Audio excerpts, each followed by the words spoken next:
사이버 보안의 위협 동향과 대응 방안에 대한 것을 설명드릴 텐데, 주로 보안업계에서 왔기 때문에 보안 위협 동향에 대한 것들을 설명드리고 빠져나갈 것 같고요. 나머지 보험과 관련된 내용들은 이제 저를 뺀 나머지 분들이 다 설명해 드릴 테니까, 제가 설명드리는 것들은 저런 일은 왜 벌어졌지? 우리 회사랑은 상관없겠지 정도로만 비교해 보시고 가시면 될 것 같습니다. 그래서 조금은 다른 내용보다는 좀 가볍게 보셔도 될 것 같아요. 네. 제목이 위협 리스크부에서 대응 전략 방안까지 쭉 나와 있지만, 네, 그냥 제목일 뿐이고요. 가볍게 보시면 되는 내용입니다. 사이버 공격이 정말 난리가 나고 있는 시대를 살고 있죠. 이게 자동으로 플레이가 안 되면 제가 누르면 플레이가 될까요? 야, 야, 어머, 지나가 버렸네요. 네. 아, 네, 그렇군요. 영상이 안 나와서 제가 연기를 대신 해드리겠습니다. 네. 자막이 있으니까 자막으로 연기 한번 해볼게요. 제 입장에서 굉장히 억울합니다. 네, 불과 엊그제 설날 전에 침해 사고를 당했던 기업의 그 IT 책임자께서 하셨던 말씀을 재현을 했는데, PDF 파일이 되다 보니까 제가 연기를 해야 되는군요. 억울하시답니다. 왜 억울하시냐 여쭤보니까 투자를 엄청 많이 하셨대요. 그런데 사고가 발생을 했어요. 얼마나 억울하시겠어요. 만나자마자 처음 하셨던 말씀은 억울하다. 지난 5년간 투자했는데 사고가 났다. 어떻게 하라는 거냐.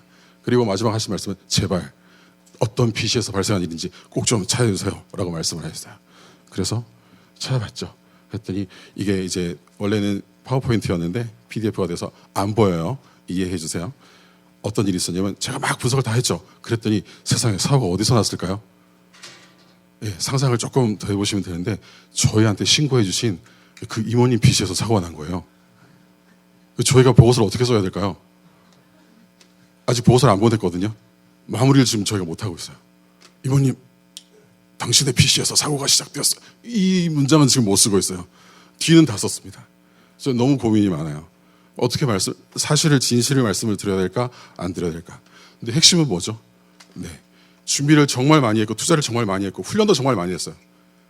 해당 임원께서는 저한테 직원들 교육을 정말 끊임없이 매 순간 하셨다고 강조를 하셨거든요. 그런데 사고 나서 너무 억울해였어요. 근데 사고가 어디서 났다고요? 그 임원님 PC요.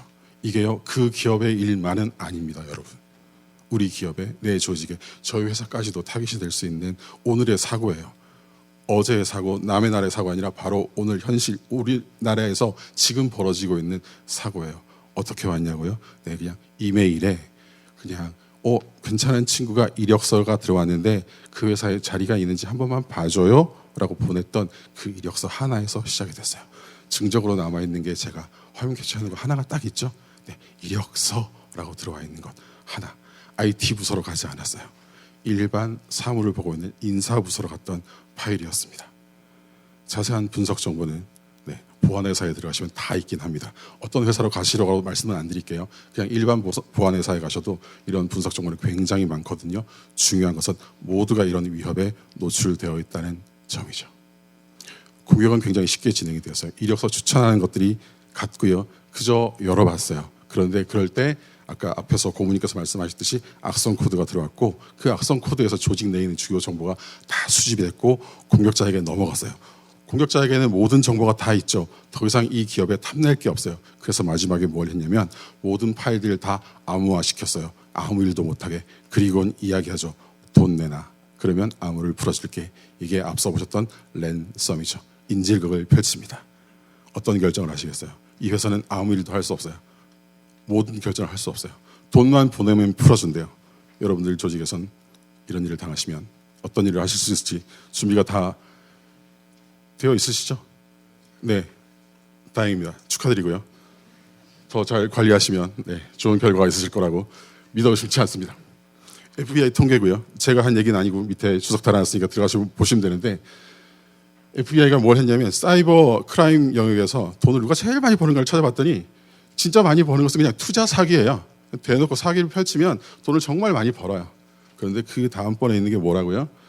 기업의 이메일 침해, 개인 데이터 침해, 데이터 침해. 네, 데이터를 가지고 가면 이게 그냥 돈이 돼요. 정보를 훔쳐 나오는 게 정말 돈이 많이 되는 거죠. 그런데 오늘 강조하고 있는 저희가 파일을 암호화해서 돈 내놔라고 하는 랜섬웨어는 사실 그 급에 비하면 저기 뒤에 있어요. 별로 돈이 잘 되지 않아요. 그래서 랜섬웨어로 돈 벌는 친구들이 돈이 생각보다 잘 안 되는데 돈 어디 있어라고 봤더니 저기 있는 거예요. 정보가 있는 데로 가니까 돈이 되는 거죠. 그래서 얘들이 뭘 했냐면 아까 말씀하셨던 2017년 이후에 눈을 딱 뜨고 정보 있는 데가 어디야? 정보 빼오니까 돈 되네 하고서는 갈아탔어요. 그래서 파일 암호화하는 것은 가장 마지막. 그 전에 뭐예요? 정보 빼내와요. 어디서? 기업 내에 들어가서, 조직 내에 들어가서, 정부 내에 들어가서, 그리고 그 정보를 팔아요. 그게 지금 가장 큰 산업으로 돌아가고 있어요. 두 번째 사고 보여드릴게요. 여기도 마찬가지로 제 애니메이션이 빠지니까 제 발표가 세상 재미없는 발표가 되는군요. 제가 그 연기로 다 떼울게요. 네. 우리나라에 있는 스타트업이에요. 개발하느라 너무 정신없는 스타트업이라서 요즘 IRIP 막 준비하신대요. 그래서 개발을 막 했는데 개발 서버가 외부에 노출돼 있었어요. 모르셨대요. 어제 저쪽 보안 담당 책임자 만났는데 모르셨대요. 근데 저기 서버가 노출돼 있으니까 밖에서 쉽게 들어온 거예요. 공격자가. 그리고는 제가 공격자의 물음표를 해놨어요. 들어갔더니 DB가 접근이 되네요. DB 안에 가서 DB 파일이 다 보여요. 그리고 DB 파일을 암호화했어요. 그리고 메시지를 남겨놨어요. 어머나. 네, 막 남겨놨어요. 그리고는 0.0041 비트코인 내놔라라고 했어요. 협박을 하니까 어떻게 해요? 파일들은 다 암호화돼 있고 작업을 할 수 없고 개발회사인데 저한테 전화가 왔어요. 살려줘. 어떻게 해? 협상해야 돼? 일단 보여주세요 했더니 랜섬 노트라고 그 친구들이 암호화하면 협상할 때 쓰는 노트가 있거든요. 보내왔어요. 해석을 해봤는데 DB를 암호화했는데 요구하는 금액이 40만 원이에요. 40만 원이요? 40만 원은요. 랜섬웨어가 최초에 등장했죠. 2013년에 얘들이 처음 요구했던 금액이 40만 원이었어요. 그때 40달러, 40유로. 우리나라 환율이 비슷해가지고 우리나라 돈으로 40만 원. 지금 딱 요렇거든요. 40만 원을 요구하는데요. 이런 랜섬웨어는 없어요. 이런 랜섬웨어는 없어요. 저건 공격자가 아니고 저런 스크립트가 돌면서 웹에 노출된 서버를 암호화시키는 게 돌아다니는 게 있어요. 기본 보안을 안 해놓으면 저런 공격에 당하는 게 있거든요. 저런 기업을 뭘 하셔야 되냐면 기본적으로 외부에 노출되는 게 있는지 찾아보시고 아무나 못 들어오게끔만 대비하시면 돼요. 두 번째, 이번에 암호화 되고 나서 보니까 조직 내에 백업 체계가 없더래요. 어제 가서 만났는데 백업 스토리지를 새로 막 구입하시더라고요. 잘하시는 게예요. 혹시 여러분 조직들은 랜섬웨어에 대해서 워낙 잘하시고 계시니까 그죠? 외부의 접근 통제, 백업 체계 다 잘 하고 계시죠? 역시 아무나 모이는 모임은 아니에요. 그죠? 잘하고 계십니다. 근데 혹시 안 하고 계시면 저한테 반응 안 하셔도 돼요. 준비를 하셔야 됩니다. 왜? 어느 순간 저런 일이 벌어졌을 때 당황하세요. 그리고 첫 마디가 그런다니까요. 나 돈 보내도 돼. 뭔 돈을 보내요. 어디다가 범죄 조직이라니까요. 돈 보내시면 안 돼요. 협상의 대상이 아니에요. 세 번째 책이요. 일반 직원들 일이에요. 요즘 하도 클로드 코드가 유명하다고 하니까 AI 개발하는 친구가 퇴근하기 전에 웹서핑 해가지고 클로드 코드 다운로드 받았어요. 그리고 실행해놓고 퇴근을 했어요. 근데 웹서핑에서 클로드 코드 다운로드 받고 실행했는데 걔가 악성 코드였네요. 그래서 얘는 집에 갔고 걔는 악성 코드는 밤새도록 돌아가지고 조직 내에 있는 모든 정보를 다 수집한 다음에 밖으로 빼돌렸어요. 그런데 나가다가 그 조직 안에 있는 보안 체계에서 딱 걸렸어요. 그러면 저희 회사에 연락 왔어요. 이상한 일이 벌어졌어요. 분석해 주세요. 가서 봤죠? 봤더니 뭐였냐면 그 친구는 그저 웹서핑 했고 파일 다운로드 받았고 실행했을 뿐이에요. 평소에 우리 직원들이 하는 일상 일을 했을 뿐이에요. 그런데 뭐가 왔냐면 악성 코드가 왔어요. 우리 직원들이 했던 일은 제가 아이콘 2개 올려놨죠. 한 직원은 클로드 코드, 한 직원은 카카오톡. 자, 요거 2개 다운로드 하는 거 우리 법적으로 이슈 있어요? 조직의 보안 체계에 문제가 되나요? 별일 아니시죠. 일상이잖아요. 그런데 그렇게만 했는데 조직에 악성 코드가 들어갔고 조직의 주요 정보는 다 수집됐고 밖으로 나가다가 걸렸어요. 이게 요즘 우리나라의 보안 현실이에요. 요즘 공격자들은 검색어 최상단에 악성 코드를 잘 올려놔요. 2개 다 사고가 난 페이지를 찾아서 들어가서 화면 교체해 놓은 거거든요. 굳이 또 자료 있다고 여기 들어가실 생각들은 아니시죠? 제가 또 굳이 주소는 지웠어요. 또 찾아가시더라고요. 찾아가셔도 돼요. 악성 코드는 잘 다운로드 하실 수 있을 겁니다. 큰일 납니다. 다 잘 막은 케이스이긴 해요. 조직, 기업, 개인 다 노출돼 있어요. 요즘 공격자들은 다 조직 내에 있는 데이터예요. 예전엔 정보 시스템 파괴가 문제였어요. 지금은 아니에요. 지금 무조건 데이터에 집중돼 있어요. 사고가 발생하면 어떤 일이 벌어지는지는 제가 굳이 강조하지 않아도 다 잘 아시잖아요. 그리고 작년 그전에 우리 IT 기업들이 사고 나서 우리가 어떤 피해 입었는지 다 기억하고 계시고 지금도 문자 메시지 받고 계시지 않으세요? 수시로 자꾸 쿠폰 날아오잖아요. 고객님 한 번만 용서 이거 받고 계시잖아요. 그런 거예요. 근데 그게 우리 사회에 끼쳤던 영향들은 정말 재난 수준인 건 제가 강조하지 않아도 잘 기억하시리라 생각을 합니다. 사이버상의 공격들이 정말 많은데 그냥 저는 그 모든 것들을 다 통틀어서 이 두 가지라고 말씀드릴 수 있고요. 그것도 다 통틀어서 딱 하나라고 말씀드릴 수 있는데요. 여러분들이 언론상에서 보고 계시는 이런 자리니까 그냥 설명드릴게요. 언론상에 보고 계시는 모든 기사에서의 랜섬웨어 공격은 그냥 모든 랜섬웨어 공격은 다 데이터 탈취 공격이라고 해석하셔도 무방해요. 이유는 제가 설명드렸죠. 랜섬웨어 공격으로는 돈을 생각보다 많이 벌지 못해요. 그래서 이 친구들은 랜섬웨어를 가지고 협상해봤자 돈을 못 버니까 그 기업 내에 조직 내에 있는 데이터를 가지고 따로 팔아서라도 돈을 만들겠다가 메인이에요. 그게 더 돈이 돼요. 그래서 언론에서 랜섬웨어 공격 받았다는 기사를 보시면 데이터 탈취 사고가 발생했네 라고 해석을 하셔도 무방하다고 감히 말씀드릴 수 있겠습니다. 저 두 개 공격은 무조건 연결되어 있다고 보셔도 되는 시대를 우리가 살고 있어요. 그러니 이 얼마나 위험한 시대를 살고 있어요. 그러니 조직과 기업은 얼마나 위험한 시대를 우리가 살고 있습니까? 요즘 공격들은요. 옛날에 정말 해킹 잘하는 친구들이 막 뛰어난 시대를 살았었어요. 옛날에 해커 그러면 막 리스트가 쫙 나왔었는데 요즘에는 세계 10대 해커 이런 친구들이 없어요. 옛날에는 세계 5대 미녀 해커 뭐 이런 게 있었거든요. 요즘 그런 게 없어요. 그렇죠? 네, 없는 시대예요. 왜냐하면 다 분업화되고 전문화되고 조직화되고 이제 산업화가 되어버렸어요. 이제는 돈만 있으면 아무나 해킹할 수 있는 시대예요. 사이버범죄는 생태계가 만들어졌어요. 저 생태계에 이제 돈만 들고 뛰어들어가면 다 그렇다고 저한테 뛰어오시면 안 돼요. 저는 저기 있지 않습니다. 저는 그릴 뿐이고요. 뛰어들면 원하시는 걸 다 맞춰드리고 있어요. 다 체계가 되어 있습니다. 옛날에는 이렇게 애니메이션 안 되게 이렇게 되는구나 세상에. 네. 공격자가 내 레벨을 업데이트한 다음에 내 능력으로 공격을 했었어야 돼요. 그래서 이 역량이 너무 중요해요. 해커 역량이. 근데 지금은요. 해커 중요하지 않아요. 공격자는 아무것도 없어도 돼요. 돈만 있으면 돼요. 그냥 나는 사면 다 있어요. 도구도 팔고요. 흥정도 해주고요. 파일도 암호해주고 공격도 대신해요. 요즘은 이 자금까지도 따로 세탁해주는 친구들까지 이 산업계가 별도로 들어가고 있는 그런 시대를 살아요. 돈만 있으면 돼요. 그러니 얼마나 공격이 쉽겠어요. 랜섬웨어를 아예 서비스로 제공하는 랜섬웨어 이제 서비스가 돌아간 지는 오래가 됐고요. 그래서 우리나라에 들어왔던 그리고 전 세계 현재 활동하고 있는 랜섬웨어 공격 그룹들도 매번 이름이 바뀌긴 하지만 언론상에 요즘엔 가장 많이 나오는 키린이라고 불리긴 하는데 사실 저거 중국말로 기린이고요. 우리말 기린 아시죠? 예. 동물원의 기린 그걸 자꾸 키린 이러는데 기린이에요. 기린 클럽 젠틀이 막 있는데 이름도 순위도 중요하지 않아요. 중요한 건 그만큼 쟤들이 활동하면 돈이 된다는 것들을 매번 증명하고 있고 이게 줄지 않아요. 한 번도 저 그래프가 떨어진 적 없고요. 3월에 많이 줄었네. 지금 며칠인데요. 제가 저거 언제 그렸을까요? 한 2주 전에 그렸겠죠? 그러니까 0건이죠. 오늘 가서 제가 계산하면 저 그래프가 바뀌겠죠. 끊임없이 우상향하고 있는 것이 랜섬웨어 그룹들의 현재입니다. 2006년 정도부터 등장하고 있는 국가 배후 공격 세력들은 그럼 지금 놀고 있나요? 이럴 때 너무 좋죠. 네, 랜섬웨어로 전 세계가 난리 났어요. 막 이러고 전쟁이 났어요 하고 있을 때 저 APT 공격 그룹들은 정말 자기 세상이죠. 표 안 나게 공격하기 너무 좋은 시대를 살고 있어요.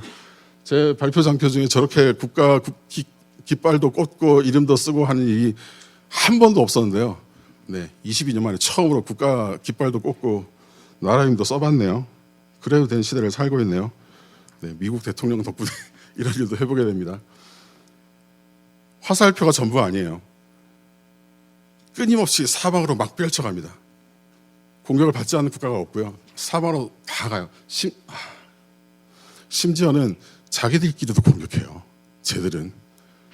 저 친구들은 우방일까요? 아니, 자기들끼리도 서로 공격하는 정도예요. 자기들만 살면 되는 거거든요. 옆에 있는 나라들은 더 난리가 나겠죠. 이런 시대를 지금 살고 있어요. 공격 개수 흐름 난리도 아닙니다. 기본적으로 공격들은 더 펼쳐지고 있고 여기에 한 스푼 더 더한 것이 핵티비스트 그룹이죠. 네. 사실 출발은 러시아 우크라이나 전쟁 때부터 우크라이나 내에 있던 핵티비스트 그룹들이 더 이상 머물 데가 없으면 튀어나오는 것이 계기가 되긴 했어요. 갑자기 여기서 어딘가를 공격해야 되는데 자기가 몸담고 있는 우크라이나래 갑자기 여기서 사상이 붕괴되는 거예요. 그러면서 나 어떻게 하지 하면서 편가르기가 시작됐다가 갑자기 이스라엘과 하마스가 싸우네요. 거기서 또 편이 갈라졌다가 잠깐 소강 상태가 되려고 했더니 이제는 미국과 이란이 싸우잖아요. 난리가 났어요. 근데 이 난리가 나는데 우리나라는요 뭐 했어요? 사실 우리나라는 뭐 특별히 한 거 없거든요. 그냥 가운데 있다가 뭐 무기 좀 팔래라고 하니까 무기를 팔았거나 뭐 이런 게 전부잖아요. 그것도 조용히. 근데 자꾸 우리나라를 누구 편이래요. 그래서 자꾸 우리나라를 공격해요. 여기 등장한 이 친이란 게 60여 개 해킹 그룹들이 막 공격을 하다가 한 번씩 우리나라에 와서 공격을 해요. 그리고 우리나라 정부 기관들, 국가 기업들, 그냥 일반 사기업들이 그냥 계속 공격을 받아요. 왜? 그냥 자기들 마음에 안 든다가 전부예요. 이유는. 사이버 환경이 지금 그렇게 돌아가고 있어요. 얼마나 스트레스 받아요? 아무 이유 없어요. 그냥 와서 들이받은 것과 상관없는 거예요. 지나가다 기분 나쁘니까 들이받았어. 이게 지금 사이버상에서 펼쳐지고 있는 일들이에요. 이것도 제가 연기를 해드릴게요. 브래드 핏 형님처럼 생기진 않았지만 AI로 만들어진 브래드 핏 형님이시고요. AI로 영상을 만든 다음에 자기가 브래드 핏이래요. 그래서 자기가 아프대. 그래서 나 아파가지고 어떻게 할 수 없어 라고 했더니 프랑스에 있는 여성하고 서로 이게 화상으로 대화하다가 아프다고 하니까 자기가 프랑스에 있는 여성이 이분한테 돈을 보냈네. AI 기술이 너무 좋아져가지고 이제 이렇게 해서 사기를 막 치는 게 심심찮게 언론에 나와요. 진짜 기술이 너무 좋아졌어요. 그래서 화상으로만 보면 안 믿으실까 봐 뉴스를 담았는데 PDF가 되니까 플레이가 안 돼서 제가 대신 연기는 해드렸고요. 기술이 정말 많이 발달하고 있죠. AI가 무기화가 되고 있는 것들은 정말 가까이 와 있고요. 근데 치명적인 무기화 돼 있지는 않은 상태이긴 해요. 공격자들도 저희 같은 방어자와 마찬가지로 AI 가지고 좀 고민이 많기는 합니다. 자기도 만드는 자기가 당하면 어떡해요. 그죠? 방어인 우리도 좀 쉽진 않거든요. AI가. 공격자도 쉽지는 않아요. 그런데 그만큼 연구를 해서 빨리빨리 효과적으로 쓰려고 많이 쓰고 있는 시대이긴 합니다. 근데 가장 잘 쓰고 있는 게 이 목소리랑 화면 바꾸는 것들은 정말 좋아지고 있거든요. 쉽게. 그리고 뭐 기억은 잘 안 나시겠지만 미국 내에서는 북한 쪽 해커들이 화상 면접을 통해서 자기가 유럽 쪽 개발자인 것처럼 해가지고 막 면접도 보고 하는 것들 보셨잖아요. 그런 일들도 정말 많고요. 아마존에서 퇴출시켰던 이력서, 가짜 이력서들도 정말 많고요. 여기는 뉴질랜드에 있는 뭐 국세청장 사칭한 웹셈이나 이런 것들도 정말 많고요. 이게 그냥 우리나라에 잘 들어오지 않는 기사들이긴 한데 그냥 부지기수로 일어나고 있어요. AI 기술을 악용하는 사례들은 정말 많아요. 이게 남의 나라 얘기라고요. 이제 우리 조직, 우리 기업에 바로 닥치게 되는 그런 위협들이라고 보셔도 되는 시대입니다. 이제 이게 산업형 위협으로 다가오고 있는 시대인 거죠. 제가 굳이 이것들이 우리한테 어떤 영향을 미칠지에 대해서는 굳이 강조하지 않아도 다들 잘 아시리라고 생각을 합니다. 이제 제가 오늘 특별히 오신 분들 앞에 위협을 설명드리면서 우리나라에 대한 것들을 강조를 드리려고 했던 건 우리나라는 특별히 좀 달라요. 이미 잘 아셨고 많이 보셨겠지만 특히 우리나라는 정치 군사적으로 위치도 되게 독특하고요. 그죠? 그리고 작년에 이어서 올해도 되게 박수를 많이 받고 있고 이래저래 박수를 많이 받고 있고 그러다가 평소에 관심 없다가 작년 올해 들어서 괜히 우리나라에 관심을 갖게 되는 사이버 공작들도 많아요. 평소에는 자기 나라 근처에만 관심을 갖다가 왜 자꾸 들어오는지 모르겠어요. 뭐가 있나 봐. 그리고 들어와서 자꾸 공격을 해요. 그걸 공격할 만한 데를 공격하면 모르겠는데 일반 국민들한테도 공격을 펼쳐요. 일반 국민들한테 할 때 가는 것들이 일반 국민들이 가장 잘 쓰는 보냈을 때 쉽게 클릭할 수 있는 나 네이버야? 다 클릭하십니다. 나 카카오야? 다 클릭하십니다. 굉장히 쉬운 공격으로 접근하고 있어요. 그리고 나 문서 파일이야? 한 번만 열어볼래? 아까 처음에 우리 IT 실장님 뭐 하셨다고요? 나 이력서야? 클릭하셨어요. 그죠? 이게 10년 전, 15년 전 공격 기법이에요. 근데 아직도 우리나라에 정말 크리티컬한 공격 기법으로 자리 잡고 있어요. 그래서 저거 보셨죠? 왜냐하면 제가 10년 전에 이 얘기 했거든요. 지금도 하고 있어요. 계속 권고 드리고 있기는 해요. 근데 잘 안 돼요. 저한테 힘이 없나 봐. 저 살을 좀 더 찌울까 봐요. 그럼 좀 말을 들어주실라나. 끊임없이 들어가요. 조심하셔야 된다고 하는데도 뭐 급하신가 봐요. 자꾸 열어봐요. 그리고 감염돼요. 감염되면 뭐가 된다고요? 내 시스템이 망가지는 게 아니라 우리 조직의 정보가 공격자에게 넘어가요. 여기에 뭐가 한 스푼 더 더해졌어요? 액티비스트들 그룹까지. 정신없는 시대를 살고 있죠. 이렇게 돼 있는 시대에 저희한테 너희 보안 기업이니까 대응 방안 갖고 와라고 하시더라고요. AI도 한 스푼 더 올라갔는데 대응 방안을 저한테 내놓으래요. 저한테 대응 방안 있었을까요? 고맙습니다. 대응 방안은요, 열심히 해야 돼요. 저희 다 열심히 해야 되고요. 딴 거 열심히 하는 건 아니고 각자 자기 일 열심히 하는 게 되게 중요해요. 강조 정말 많이 했거든요. 개인들이 해야 될 거 지켜주시라고 강조를 되게 많이 한 거 있어요. 그것만 일단 개인들은 지켜주시면 돼요. 개인이 넘어가는 부분은 조직이 할 거예요. 기업과 조직 내에 있는 보안 담당들이 하는 부분은 거기까지는 할 거예요. 근데 그거 넘어서는 부분들이 있어요. 그거는 국가와 사회가 좀 책임을 져야 될 것 같아요. 저희 보안 기업들이 끊임없이 보안 공고를 드리는 게 공고만 드리니까 좀 잘 안 됐던 것 같아서, 근데 이걸 이번에 보험으로 어떻게 좀 한번 강화해볼까 하는 말씀들을 하시길래 같이 해볼 수 있지 않을까 하면 저희 얘기도 조금 더 파워 있게 가지 않을까 싶어서 한번 같이 왔거든요. 네. 지키는 게 조금 어려우면 강제로 좀 해보면 되지 않을까 하는 기대는 좀 해보고 있긴 합니다. 근데 저거 그냥 되는 거 아닙니다. 뭐 해야 된다고요? 기본적으로 여러분들 업무를 하실 때 각자 자기 위치에서 해줘야 되는 기본 사항들은 기본적으로 지켜주셔야 돼요. 저거 기본 안 되면 무조건 열려요. 알았죠? 어려운 것들은 그 위에 넘기되 내 거는 꼭 한 번씩 해주시고요. 다층적인 체계에 대해서는 오늘 계속 얘기를 하고 있으니까 저는 합쳐질 것을 충분히 기대하고 있습니다.